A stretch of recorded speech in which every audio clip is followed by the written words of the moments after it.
सबसे प्यारी है, माँ तू जग में न्यारी है। माँ तू सबसे प्यारी है, माँ तू जग में न्यारी है। अपने आंचल में रखना, अपने आंचल में रखना, हमें वरदानों से भरना। माँ तू सबसे प्यारी है, माँ तू जग में न्यारी है।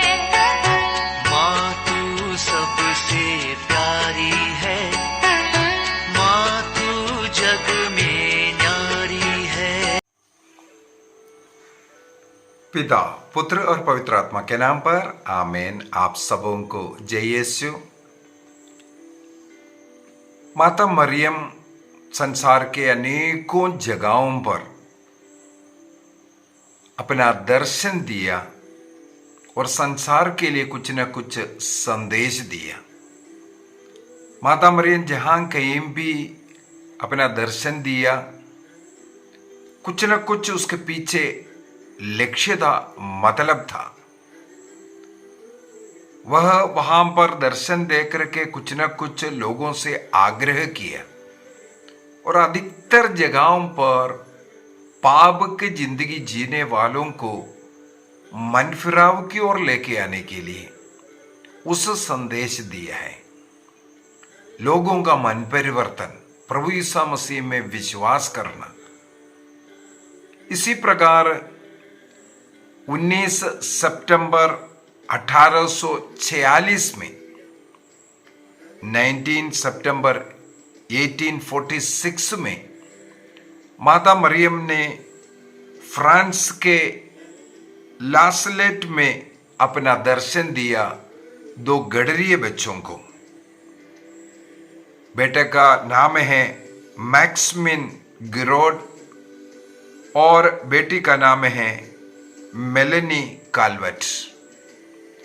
तो मैक्समिन और मेलेनिन अपने भेड़ों को चराने के लिए आल्प्स पर्वत पर, जो लासलेट के पास है, करीब है, वहां पर थी। वहां पर माता मरियम का दर्शन वह पाते हैं। सबसे पहले प्रकाश का कुछ गोला जैसे उन्हें दिखाई दिया। उसको देखने के लिए पास जाते हैं, तब उनको दिखाई दिया एक सुंदर सी महिला रो रही थी। अपने दोनों हाथ उनके चेहरे पर रख कर ढक कर रखा है और वो रोती जा रहे हैं। मैक्सिमिन गवाही देते हैं, हमने उनके चेहरे पर झरने वाले आंसू देखा है और जितने समय इन लोगों से बातें किया, पूरे समय पर माता मरियम रो रही थी। रोती हुई माता मरियम का जो दर्शन या संदेश मेरे विचार में फ्रांस के लासलेट में ही दिया है। फ्रांस के लासलेट का माता आवर लेडी ऑफ लासलेट बोल करके जो माता मरियम का जो भक्ति कर रहा है, वो है जो रोने वाली माता का। क्योंकि इन दोनों बच्चों ने माता मरियम को रोती हुई पाया, पूरे समय पर रोती हुई पाया। सबसे पहले वे डर रहे थे, इसके बाद धीरे धीरे जहां दर्शन दिया गया वहां की ओर गए और मां मरियम भी उनकी ओर बढ़े और उनसे कहा डरो मत। और इसके बाद वह धीरे धीरे उनके रोने के पीछे का कारण बताने लगी। मैक्सिमिन जो बड़ा लड़का है, उनका कहना है ऐसा लग रहा था एक मां अपने बेटे के लिए, बच्चों के लिए, जो बच्चा किसी के हाथ में गया है वो उनको मार रहा पीट रहा है, ऐसे बच्चों को ना देख सकता, ऐसा दुख ना दे सकता बोल करके बच्चे से हट करके जो रोने वाले, फुट फुट कर रोने वाले जो माँ है, उसके समान माता मरियम रो रहे थे और माता मरियम उन बच्चों से बातें करते हुए कुछ मुख्य बातें जो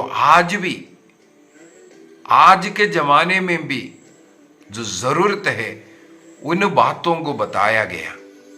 मैं आज ये क्लास लेने के पीछे का भी कारण यही है।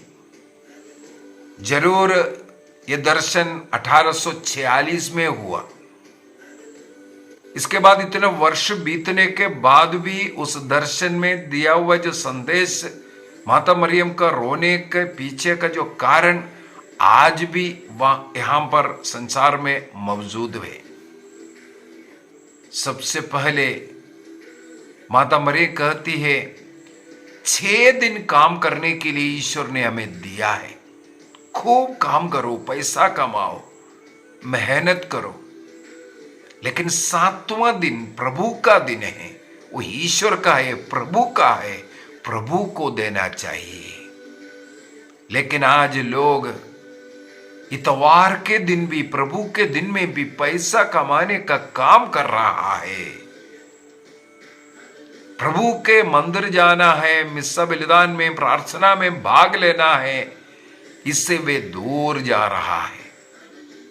उस प्रभु के दिन को खेलकूद का दिन या ऐसा पैसा कमाने का दिन, मनोरंजन का दिन या विश्राम का दिन, सोने का दिन मना रहा है। आज भी ये हालत है। आज भी इस प्रकार बहुत लोग हैं। चर्च गया तो गया तो भी हाजिरी लगाने के लिए, प्रभु का दिन को पवित्र रखते हुए प्रार्थना, भक्ति और प्रभु के कार्य में लगने के लिए टाइम नहीं है लोगों के पास। 1846 से हालत अभी ज्यादा बिगड़ाई है। उस समय पर भी माता मरियम ने कहा कुछ बुजुर्ग लोग चर्च में आ रहा है, बच्चे लोग, जो युवक पीढ़ी सब कहाँ हैं।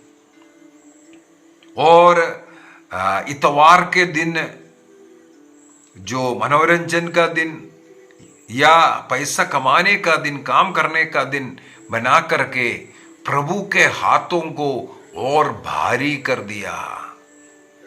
बार बार माता मरियम इस शब्द को इस्तेमाल किया, प्रभु का, मेरे बेटे का हाथों को और भारी कर दिया करके। हम लोग जो कार्य करना है, ईश्वर ने जो 6 दिन दिया, 6 दिन काम करते हुए 7वां दिन जो प्रभु का है वो प्रभु को देना है। ये मां मरियम संदेश में बता रहा है। माता मरियम का रोने का सबसे पहला कार्य, ये कारण यही है कि हम इतवार को, प्रभु के दिन को पवित्र नहीं रखता। इस कारण प्रभु को जो पीड़ाएं मिल रहा है, प्रभु इस कारण दुखी है, ये दुख ना देख सकता, इसलिए मां मरियम फ्रांस के लासेलेट में आकर के इन बच्चों के सामने रोया। और भी कारण है। ईश्वर का नाम को व्यर्थ में लेना, ईश्वर के नाम पर शब्द गाना और ईश्वर के नाम को पवित्र नहीं मानना, ये एक दुखदाई बात है। जो भी जरूरत है झूठ बोलने के लिए, सब कुछ के लिए ईश्वर का नाम का दुरुपयोग हो रहा है। ईश्वर का नाम आज लोगों को पैसा कमाने का एक कारण बन गया। अनेकों लोग सुसमाचार का प्रचारक बना, कोई अन्य काम नहीं है तो ये धंधा अच्छा है, ये धंधा अच्छा है कमाने के लिए। और पूरा सुसमाचार का जो प्रचार लोगों का आत्माओं को बचाने का नहीं, बल्कि अपने लिए कैसे पैसा कमाए, यही लक्ष्य के द्वारा करने वाले लोग। तीसरे, उन बच्चों से भी, दोनों से भी माता मरियम ने एक सवाल किया, मैक्सिमिन और मेलनी से, क्या तुम लोग रोज प्रार्थना करते हैं, अच्छी तरह प्रार्थना करते हैं? उन बच्चों ने भी यही जवाब दिया, नहीं। हम लोग भी ऐसे ही। तो इन बच्चों को प्यार से उस मां ने समझाया, सुबह और शाम के समय पर कम से कम प्रार्थना किया करो। यदि तुम्हारे पास बिल्कुल समय नहीं है तब भी कम से कम एक हे पिता हमारे प्रणाम मरिया बोलने के बाद बिस्तर से उठना। प्रार्थना का जीवन प्रभु यीशु मसीह के हाथ को हल्का करता है। मानव जाति के मुक्ति के लिए कलवारी क्रूस पर अपने हाथों को पसारने वाले प्रभु यीशु मसीह हम लोगों से यही आग्रह करते हैं, कलीसिया प्रार्थना करने वाली कलीसिया बने। घर में रोज पारिवारिक प्रार्थना हो, परिवार मिलकर के प्रार्थना करें। हर रोज घर में प्रार्थना होनी चाहिए और वो मिलकर के घर में प्रार्थना करने वाला परिवार मिलकर के सबके सब इतवार को प्रभु के दिन को मनाने के लिए चर्च जाना चाहिए। अगला माता मरियम कहते हैं, जो 40 काल में भी वहां पर माता मरियम ने एक शब्द को इस्तेमाल किया, जैसे कुत्ते भागते हैं उसी प्रकार 40 काल में भी मीट मटन मतलब नॉन वेज खाए बगैर नहीं रहने वाला लोग उस समय पर भी थोड़ा परहेज करने का, उपवास करने के लिए जो पीछे हैं। कुत्ता शब्द बाइबल के अंदर भी है, हम लोगों ने उसके पीछे जो उपयोग किया, क्या कारण है इसके मनन चिंतन कर चुका है।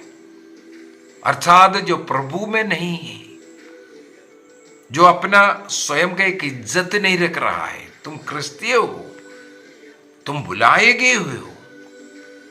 प्रार्थना का जीवन, भक्ति का जीवन, उपवास का जीवन, परहेज का जीवन, आत्म संयम का जीवन जीना चाहिए, लेकिन तुम नहीं जीते हो। इस प्रकार भागने वाले अविश्वासियों के समान जीने वाले लोग, ये 4 मुख्य बातें माता मरियम ने वहां पर कहते हैं। सबसे पहले इतवार जो प्रभु का दिन को पवित्र नहीं रख रहे लोग, मिस्सा में नहीं जा रहा है, योग्य रीति से प्रभु का शरीर और रक्त को ग्रहण नहीं कर रहा है। दूसरा, प्रभु का नाम को अपवित्र कर रहा है, उनके नाम को पवित्र नहीं मान रहा है, उसको शब्द गाने और अन्य धंधे के लिए इस्तेमाल कर रहा है। और तीसरा, जो व्यक्तिगत या पारिवारिक प्रार्थना वो सही रूप से नहीं कर रहा है। जितना प्रार्थना एक व्यक्ति करना चाहिए, जितना बाइबल को पढ़ना चाहिए, परिवार मिलकर के प्रार्थना करना चाहिए, क्रिश्चियों का एक चिन्ह ही है रोज प्रार्थना का, भक्ति का जीवन। और लेंट को पवित्र न रखना, इस प्रकार का कुछ बातें बोल करके। और ये फ्रांस के लासलाइट का जो दर्शन है, इसको ये भी बोलता है, माता मरियम ने पाप में जीवन जीने वालों को पश्चाताप की ओर बुलाने आए थे।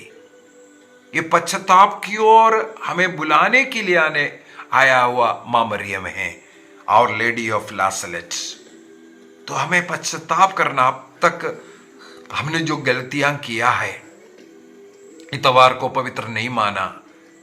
और संत पापा जॉन पॉल द्वितीय ने 1998 में 1998 में संत पापा जॉन पॉल ने एक अपॉस्टोलिक लेटर लिख करके उसमें जो प्रभु के दिन के विषय में हम लोगों को और ज्यादा जानकारी दिया। संत पापा ने 3rd मिलेनियम को अपने आंखों के सामने देखते हुए वो पत्र लिख करके बोल रहा है, संडे एक स्पेशल डे, एक विशेष दिन आपके लिए होना चाहिए। किसके लिए?